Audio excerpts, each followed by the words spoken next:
आज हम बात करेंगे एक ऐसे आदमी की जो खुलेआम धमकी देता था। एक ऐसा आदमी जो कि मुंबई को देश की राजधानी बनाना चाहता था। एक ऐसे आदमी की जिसके दरबार में विरोधी भी हाजिरी लगाने आते थे। इनका नाम था बाला साहेब ठाकरे। चांदी के सिंहासन पर बैठने के शौकीन बाल ठाकरे खुलेआम धमकी देते थे। ये बात है सन 1990 के आसपास की। कश्मीर में इस्लामी आतंकवाद चरम पर था। कश्मीरी पंडितों को भगाया जा रहा था।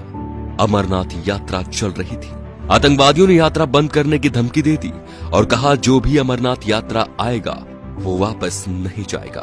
तब बाल ठाकरे ने एक बयान दिया कि हज के लिए जाने वाली 99% फ्लाइट्स मुंबई एयरपोर्ट से जाती हैं। देखते हैं यहां से कोई यात्रा मक्का मदीना कैसी जाती है। अगले दिन ही अमरनाथ यात्रा शुरू हो गई। सन 1992 में बाबरी मस्जिद ढहा दी गई तो बाल ठाकरे आपकी अदालत शो में आए हुए थे। जब उनसे कहा गया कि सुना है ये काम शिव सैनिकों ने किया है, तो वे बोले यदि ये काम शिव सैनिकों ने किया है तो ये गर्व की बात है।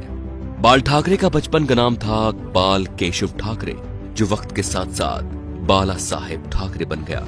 1980 के दशक में बाला साहेब ठाकरे ने मुसलमानों के बारे में कहा कि ये कैंसर की तरह फैल रहे हैं और देश को इनसे बचना चाहिए। 1950 के आसपास टाइम्स ऑफ इंडिया के संडे एडिशन में इन्हीं के कार्टून छपते थे। इन्होंने 1960 में ये नौकरी छोड़ दी थी।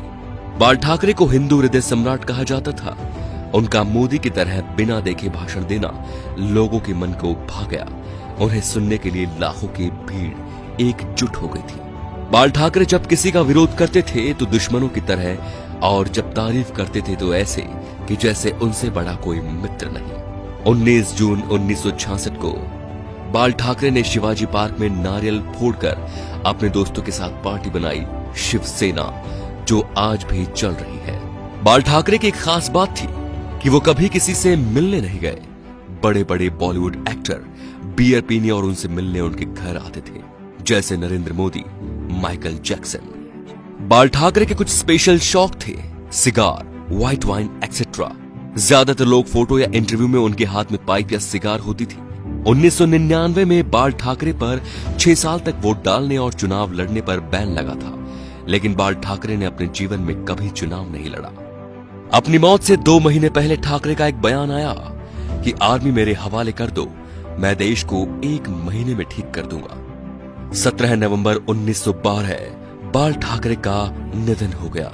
इस दिन मुंबई बंद था। अंतिम यात्रा में 5 लाख लोग शामिल हुए। थोड़ी थोड़ी देर बाद एक आवाज उठती है, बाला साहेब। लाखों लोग चिल्लाते रहे, अमर रहे।